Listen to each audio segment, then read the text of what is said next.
Bonjour tout le monde et bienvenue dans la Forteresse de Solitude. Aujourd'hui encore de l'actu comics. Encore de l'actu comics, enfin de l'actu comics seulement pour cette semaine, puisque hier, au moment où sort cette vidéo, est sorti le dernier tome de Preacher en nomade. Donc moi j'en profite pour faire ma review des tomes cartonnés normaux. Toujours de Garcinis et Steve Dillon, le regretté Steve Dillon. C'est la fin de Preachers. On a du coup là-dedans, on a la Preacher 55-66 et Preacher Tall in the Saddle. La traduction française, c'était les bottes, droit dans ses bottes. Qui est du coup un numéro spécial où on va voir les mésaventures de Jesse et Tulip et Amy dans une histoire de vol de voiture. Et d'ailleurs, il y a une petite ref au singe qui se cache les yeux, bref, je pense que vous devez l'avoir aussi. C'est la conclusion que méritait Preacher. Enfin, je vois pas je vois pas d'autre façon de finir Preacher que comme l'a fait Garcenis. C'est masterclass. Ça rentre très facilement dans mon top comics et il est pas troisième. Je pourrais limite en faire un comics qui m'a marqué, mais voilà, moi je vous ai fait les reviews en temps réel. C'est beaucoup trop bien. Moi, si vous êtes arrivé à la sixième vidéo, c'est que vous avez dû lire le reste et que si vous hésitez à prendre le tome 6 quand même, faut pas hésiter. Hein. Faut pas hésiter. Ou alors vous avez acheté les tomes et vous regardez mes vidéos en espérant ne pas avoir de baisse d'enthousiasme chez moi, mais c'est beaucoup trop bien.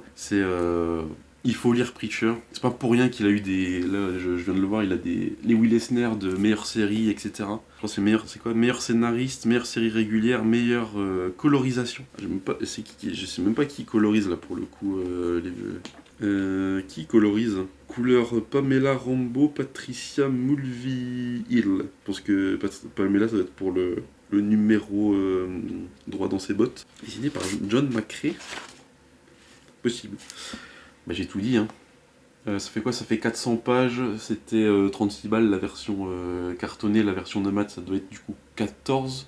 Je crois que c'est 14 balles les nomades maintenant qui font 400 pages. Qu'est-ce que j'ai d'autre à dire? Non, c'est une série de zinzin. Hein. C'est une série de zinzin, c'est Garcinis, c'est trop fort, j'ai pas envie de vous montrer l'intérieur parce que je veux pas vous spoiler, forcément je fais ça pour vous inciter à acheter Preacher plutôt qu'à vous dire tout ce qui se passe dedans et vous gâcher la surprise de quand vous allez lire votre copie en nomade ou en cartonné si vous les avez trouvés en cartonné. Bon, il se passe des choses pour Tête de Fion qui sont assez cool. Je crois qu'il a une bonne moitié d'épisodes. Non, quand même une bonne moitié d'épisodes à un moment consacré à lui après ce qui lui arrive et ce qu'il va faire, etc. Il y a toujours de l'humour bien gras de Garcenis. Jesse est beaucoup trop bien. La relation entre Tulip et lui est véritablement touchante. Il y a vraiment de l'évolution dans les persos. On va avoir les conséquences de tout ce qui s'est passé avant entre Jesse et Cassidy, notamment le fait que, spoiler, si vous n'avez pas si vous n'avez pas lu vos nomades d'avant, enfin si vous n'avez pas lu avant, le fait que quand Jesse a été présumé mort, que Cassidy soit tapé Tulip, on va avoir les répercussions de tout ça. On va avoir l'affrontement final le grand final entre Jesse et Airstar.